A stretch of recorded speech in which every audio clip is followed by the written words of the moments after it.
oleh Allah yang memberikan kekuatannya. Maka beruntung orang yang ketika ada kalimat hayya 'alas shalah dilangkahkan kakinya tak menuju kepada masjid. Masya Allah, itulah perjalanan yang paling mulia. Perjalanan paling mulia. Makanya gak ada perkara berat kecuali sholat ini. Doanya sampai la haula wala quwata illa billah. Kasih kekuatan ya Allah. Asal ini kasih kekuatan biar bisa mau masuk masjid, biar bisa mau berjalan ke masjid. Kasih kekuatan ya Allah. Itu jawabannya begitu maksudnya. Ya. Makanya rata-rata orang yang nggak mau ke masjid emang dia nggak pernah dengar dan nggak jawab azan. Itu rata-rata itu. Tapi kalau dia biasa menjawab azan, itu pasti kakinya beriringan. Sebab ada kalimat la haula wala quwata illa billah. Oh, ke masjid itu walaupun dekat berat ya. Insyaallah. Kata Imam Ghazali daripada gunung, beratnya daripada gunung, daripada memikul beban-beban yang lain, itu beratan kita melangkah selangkah saja ke masjid. Tapi kalau ke tempat-tempat yang lain entengnya alhamdulillah. Makanya nanti pahalanya pun gak kira-kira gedenya Pak, gak kira-kira gedenya. Waalaikumsalam, Masya Allah. Fi kulli khatwah kata Rasul. Inda kulli khatwah, setiap langkah ini kalau satu langkah Bapak timbang dengan gedenya bumi, kalah bumi itu Pak, pahala langkah masjid. Masya Allah. Maka beruntung orang yang ditakdirkan mau melangkahkan kakinya menuju masjid. Beruntung orang yang Allah takdirkan hidupnya mau ngeramein masjid. Nanti ketika menghadap Allah Subhanahu wa taala ada story kita, ada riwayat kita yang paling membahagiakan dan membanggakan kita saat bertemu Allah yang begini-begini Pak. Yang lain dagang membanggakan kita enggak sama sekali. Malah malu nyebutnya. Berani enggak nanti di depan Allah ngomongin kerjaan? Ayo. Berani enggak di depan Allah ngomongin masalah bisnis? Berani enggak? Nanti di depan Allah. Berani nggak nanti depan Allah Subhanahu wa taala ngomongin masalah obyekan? Nggak berani. Yang paling membanggain nanti ketika ketemu Allah, ya Allah, saya pernah sholat ya Allah di masjid, saya langkahkan kaki ke saya ya Allah, malah kesandung kepleset kejengkang, dia pernah ya Allah. Itu pede kita omongin malah kalau begitu. Saya pernah ya Allah hadir di majlis masjid. Ini yang paling pede kita jawab ke Allah kalau kita nanti bertemu dengan Allah Subhanahu wa taala. Makanya jawabannya hayya 'alas shalah adalah la haula wala quwata illa billah. Tuh. Kemudian ketika hayya 'alal falah, apa artinya hayya 'alal falah? Kebahagiaan. Mari menuju kebahagiaan. Kira-kira kalau orang itu bahagia, itu ujug-ujug, tahu ujug-ujug apa? Ujug-ujug. Apa ujug-ujug? Konyol-konyol. Ujug-ujug beda lagi ya. Oh, sekonyol-konyol. Ya, sekonyol-konyol ya. Seakan-akan ya. Enggak, orang itu tiba-tiba bahagia, apa ada prosesnya dulu, Pak? Proses. Pasti proses dulu karena dalilnya inna ma'al usri yusra. Susah dulu, sulit dulu baru enak kan gitu. Ada prosesnya. Nah, menuju bahagia ini sulit, Pak. Menuju bahagia ini sulit, repot, capek. Makanya doanya hayya 'alal falah adalah la haula wala quwata illa billah. Untung udah dikasih tahu kisi-kisinya. Kalau mau bahagia, dulu dong sebelum hayya 'alal falah ada sebelum kalimatnya adalah hayya 'alas shalah. Berarti orang yang akan berbahagia adalah orang yang ketika dia dipanggil hayya 'alas shalah, dia salat, maka dia akan mencapai kehidupannya hayya 'alal falah, kehidupan yang berbahagia. Apa kata Allah? Qad aflahal mu'minun alladzina hum an sholatihim khashi'un. Beruntung, afalah ya.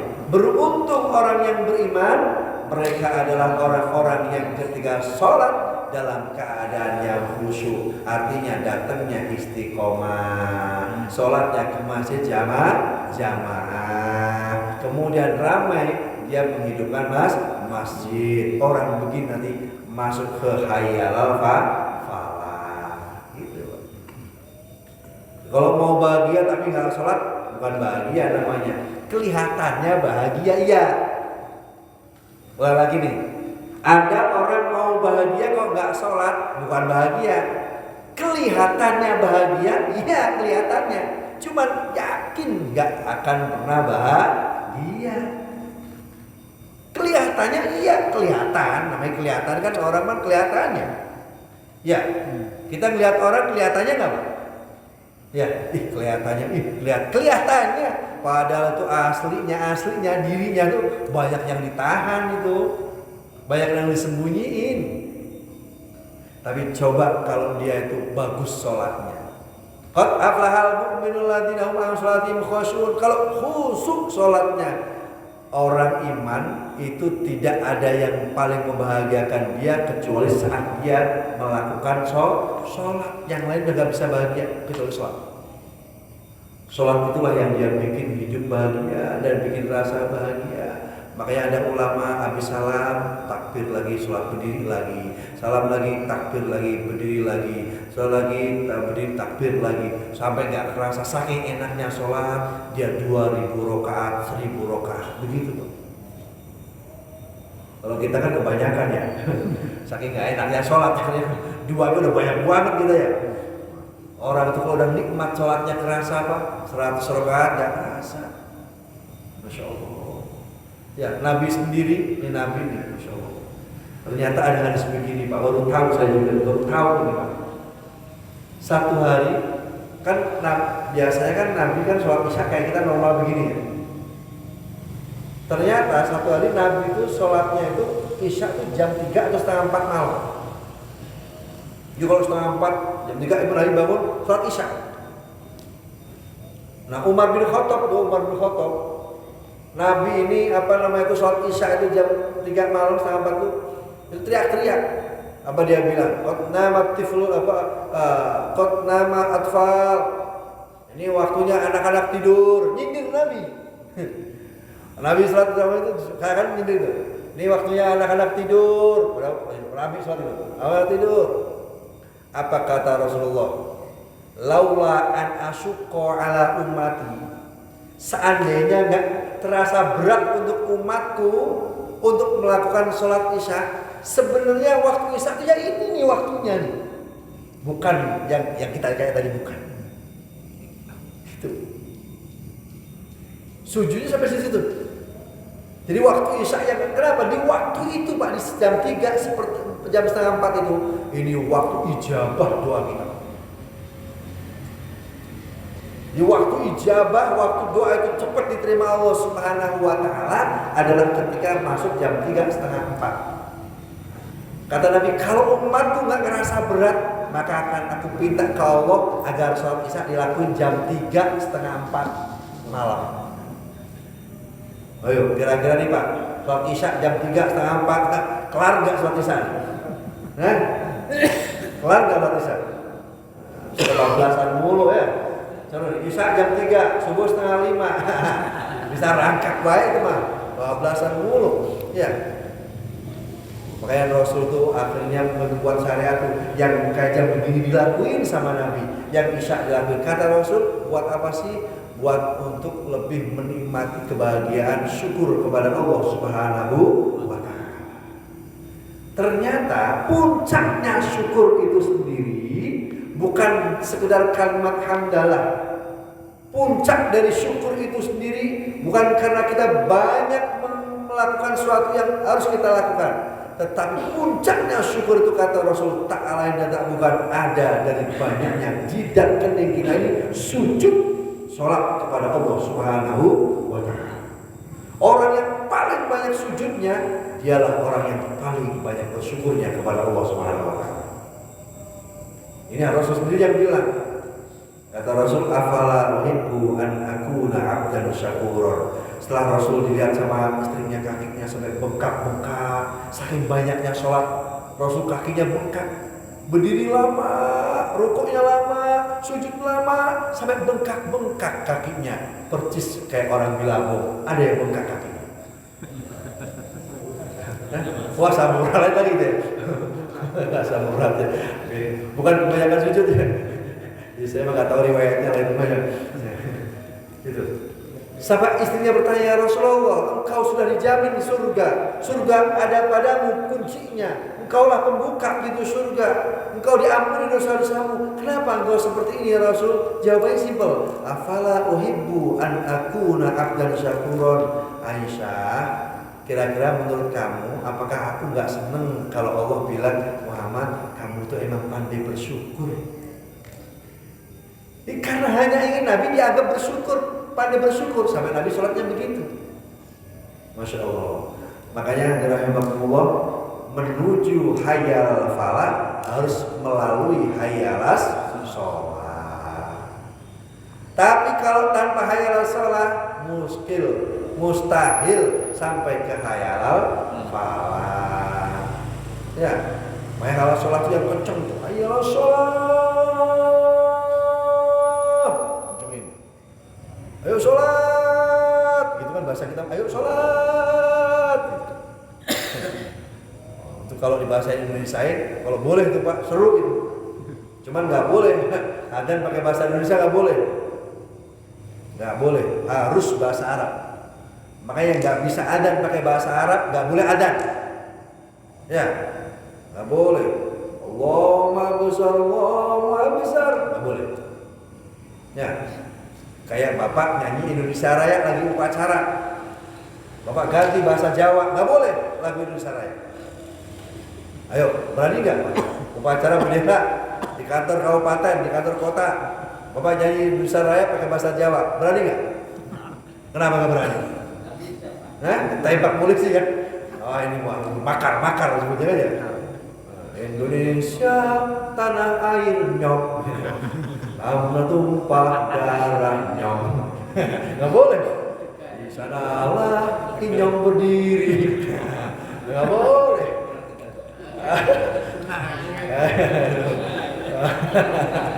Ada orang Inyong. Banyak orang Inyong. Ya Inyong. Itu nggak boleh. Ayo bahasanya dirubah bahasa Padang nggak boleh, dirubah bahasa Palembang nggak boleh.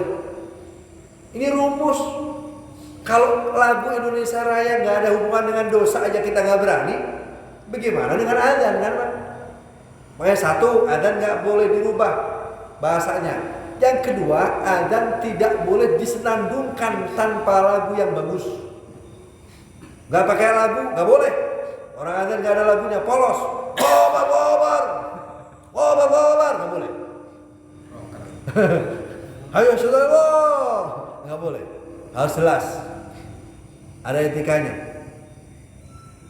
Ini adanya seperti itu, sehingga orang nanti akan terpenuhi batinnya untuk memenuhi masuk ke dalam masjid, memenuhi panggilan Allah Subhanahu wa taala. Gitu. Yang adzan itu yang bagus, ya, itu yang bagus. Nah, hadirin rahimakumullah, ketika kita sudah melakukan hayyal sholat, kita akan menggapai hayyal falah. Maka kuncinya adalah doa tadi, la haula wala quwata illa billah. Tidak ada daya dan upaya kecuali atas pertolongan Allah. Itu arti la haula wala quwata illa billah. Itu ya. Ini artinya begitu. Hayyal sholat, hayyal falah, itu begitu. Nah, adzan ini sunnah sebelum sholat. Baik itu sholatnya di masjid atau sholatnya tidak di masjid. Orang yang telat sholat pun sebenarnya pun juga disunahkan adzan. Kita telat sholat di rumah sendiri, sebenarnya sunah adzan Pak. Ya, kalau Bapak sholatnya sendiri di rumah, adzannya jangan kencang-kencang, takut tetangga pada bingung. Sholat atau begini bisa adzan juga sendirian, ya. Tapi sunah adzan, ya, sunah adzan. Setiap orang mau adzan, sholat itu maka sunahkan untuk adzan. Jadi adzan sunnah yang dia lakukan sebelum sholat. Yang kedua iqamah, sunnah yang dilakukan juga sebelum sholat. Ini sunnah. Di sini kemudian terus lanjutannya adalah, dan sunnah setelah masuk sholat adalah satu, ada dua nih Pak ya. At-tasyahudul awal. Jadi Bapak kalau udah sholat, melakukan sholat, sholatnya yang 3 rakaat atau 4 rakaat, yang sangat dianjurkan yang pertama adalah tasyahud awal. Tahiyat awal tadi loh. Jadi tahiyat awal ini hukumnya bukan wajib, bukan. Ya, hukumnya adalah sunnah. Ya Pak? Jadi tasyahud awal hukumnya apa? Sunnah. Tapi sunnah yang sangat-sangat dianjurkan. Kapan kita tasyahud awal? Sholat maghrib, sholat isya, sholat zuhur, sholat asar. Ada tasyahud awal. Kalau sholat subuh ada nggak? Nggak ada. Kalau sholat subuh tasyahud awal, dua-duanya tasyahud tuh. Tapi cuma 2 rakaat tuh. Sholat subuh hanya ada tasyahud akhir. Nah, hukum tasyahud awal ini adalah sunnah yang sangat-sangat dianjurkan. Seandainya ada orang yang tidak tasyahud awal, ya nggak masalah. Cuma nanti mazhab Imam Syafi'i, dia orang ini dianjurkan untuk mengganti dengan sujud sahwi. Ya, lupa. Kadang imam suka lupa, maksud saya harusnya tasyahud awal berdiri, ya, berdiri. Makmumnya lupa semuanya, sama-sama lupa. Sampai assalamualaikum warahmatullah, baru ingat lah, belum tasyahud awal. Nah, kalau udah begini Pak, ya selesai urusan sholat, selesai urusan sholat, selesai aja udah. Kecuali kalau umpamanya Bapak ingatnya sebelum salam dan itu kemudian ingatnya itu pasti, maka dianjurkan untuk sujud sahwi, ya, ini tasyahud awal. Kemudian wal qunutu fi subhi. Sunat berikutnya adalah melakukan kunut. Kunut itu artinya adalah meminta rahmat Allah, mendekatkan diri kepada Allah. Nah, ulama Syafi'iyah dalam madhab yang kita ikuti, khususnya di Indonesia ini, semua orang rata-rata subuhnya pakai kunut. Tapi ada ustaz yang nggak pakai kunut, bagaimana? Ya nggak apa-apa, ini cuma madhab. Kenapa Imam Syafi'i pakai kunut? Sebab ada dalilnya dalam Bukhari, Nabi pernah pakai kunut. Loh, kenapa ada yang nggak pakai kunut? Sebab saat juga ada dalilnya dalam Bukhari, Nabi juga pernah nggak pakai kunut. Dari mana yang benar? Ya dua-duanya benar. Yang pakai kunut benar, yang nggak pakai kunut benar. Yang salah, yang nggak sholat subuh.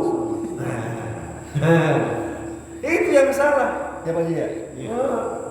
Yang nggak sholat subuh yang salah. Maka yang pakai kunut monggo, yang nggak pakai monggo, nggak apa-apa. Ada 4 mazhab kita Pak.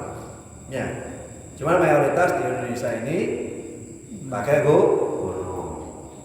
Ada yang nyangka lagi, kan Nabi kunutnya waktu seumur hidup cuma sekali.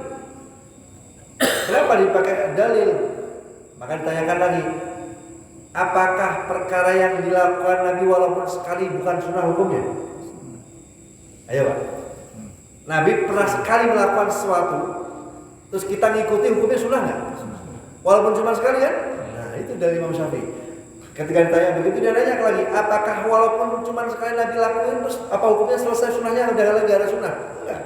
Walaupun Nabi cuma sekali lakuin, sunnahnya akan berkelanjutan ila yaumil qiyamah. Itu. Sehingga Imam Syafi'i berpendapat sunnah kunut, Imam Hanafi, Imam Hambali nggak berpakai kunut.